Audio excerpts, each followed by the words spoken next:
Hi friends, આજે આપણે એવા બે શબ્દો શીખીએ કે જેના સ્પેલિંગમાં ખાલી એક જ લેટરનો ડિફરન્સ છે, તેના મિનિંગ અલગ અલગ છે અને તેના સ્પેલિંગ અલગ અલગ છે, પણ તે ખૂબ જ કન્ફ્યુઝ કરે છે. તો આવા બે શબ્દો છે એલ્યુઝન અને ઇલ્યુઝન. એલ્યુઝન છે ALLUSION. એલ્યુઝન એટલે કે પરોક્ષ સંદર્ભ.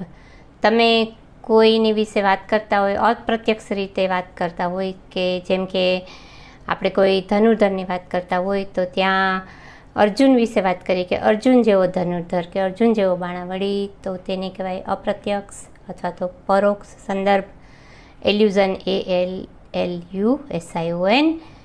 અને બીજો છે વર્ડ આપણી પાસે ઇલ્યુઝન. એની જગ્યાએ ખાલી આઈ લગાડી દો તો તેમાં આવશે ILLUSION. ઇલ્યુઝન એટલે કે ભ્રમણા, દ્રષ્ટિભ્રમ.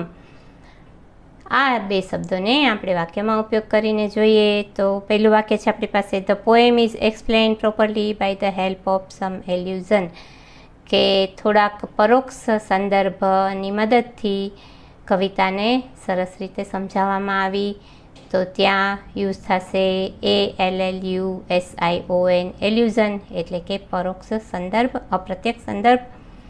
અને બીજો સેન્ટેન્સ છે આપણી પાસે, that magic trick was just an optical illusion. કે તે મેજિક ટ્રીક એટલે કે જે જાદુગર ટ્રીક બતાવતા હોય તે ટ્રીક ખાલી તમારી દ્રષ્ટિની ભ્રમણા જ હોય છે, દ્રષ્ટિભ્રમ હોય છે. તો તે છે ILLUSION. ઇલ્યુઝન એટલે કે ભ્રમ, ભ્રમણા, આભાસ, દ્રષ્ટિ.